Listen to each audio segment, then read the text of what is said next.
নিযুত কোটি মানুষের ভিড়ে আল্লাহর খলিল ইব্রাহিমকে যে বলবে ইয়া খলিলুল্লাহ, ও আল্লাহর খলিল, আল্লাহ আপনাকে বড্ড ভালোবেসেছেন, আপনি কাবা বানিয়েছেন, আল্লাহ আপনাকে বড্ড পছন্দ করেন। দেখেন আমাদের কি অবস্থা। আপনি যে আল্লাহর কাছে সুপারিশ করেন যেন আল্লাহ আজকে বিচার শুরু করে। আল্লাহর নবী ইব্রাহিম বলবেন আমিও পারবো না, আমি আমার জীবদ্দশায় 3টা মিথ্যা বলেছি। কয়টা? আসলে মিথ্যা না, একটু টুইস্ট করে কৌশল করে কথা বলেছিলেন, ওইটাকে হাদিসে মিথ্যা বলা হয়েছে। আমি জীবনে 3টা মিথ্যা বলেছি, জীবন বাঁচানোর তাগিদে কৌশল করে 3টা কথা বলেছি। আজকের এই কঠিন ময়দানে আল্লাহ যদি ওই 3টা কথার ব্যাপারে জিজ্ঞেস করে, লজ্জায় আমি মাথা দেখাতে পারবো না, আমিও পারবো না, আমিও পারবো না। আজকে আল্লাহ এত রেগে আছে, আগে কখনো এত রাগে নাই, পরেও রাখবে না।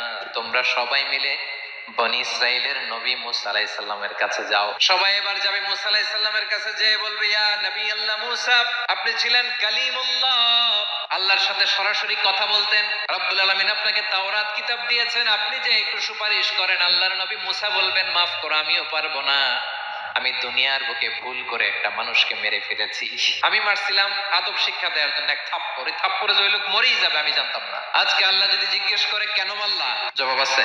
ওই লজ্জায় আমি অনুতপ্ত, আমি পারবো না, আমার এই কথা বলো না। আজকে আল্লাহ বড্ড রেগে আছে, আমি পারবো না। তোমরা আল্লাহর নবী ঈসা আলাইহিস সালামের কাছে যাও। কিয়ামতের ময়দানে মানুষগুলো পাগল পাড়া হয়ে আল্লাহর নবী ঈসা আলাইহিস সালামের কাছে যাবে, যে বলবে নবী ঈসা আপনি রূহুল্লাহ, বাবা ছাড়া আল্লাহ আপনাকে বানিয়েছেন, ইনজিল কিতাব দিয়েছেন, মৃত মানুষকে আপনি জীবিত করতে পারতেন। আজকের এই কঠিন বিপদের দিনে আপনি আমাদের সাহায্য করেন। আল্লাহর কাছে যে বলেন যেন বিচার শুরু করে। ঈসা আলাইহিস সালাম বলবেন আমিও পারবো না, ইন্নী উবিদতু মিন দুনিল্লাহ, আমার উম্মত খ্রিস্টানেরা আল্লাহরে বাদ দিয়ে আমি ঈসার ইবাদত করেছে।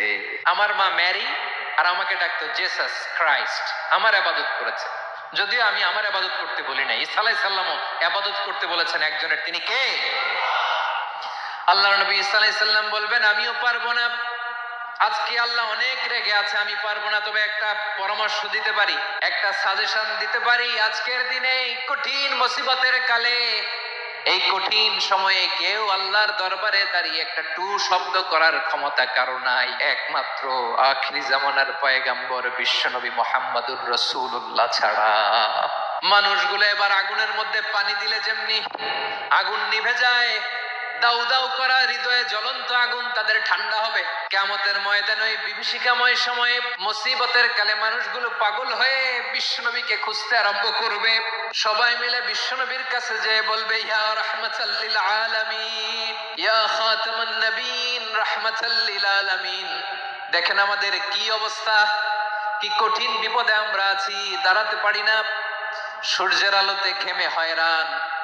আজকে কেউ সুপারিশ করতে পারবে না। সব নবীরা অপারগতা স্বীকার করেছে, তারা বলেছে আপনি ছাড়া কেউ নাকি আল্লাহর সামনে দাঁড়াতে পারবেন না, আপনি একটু সুপারিশ করেন।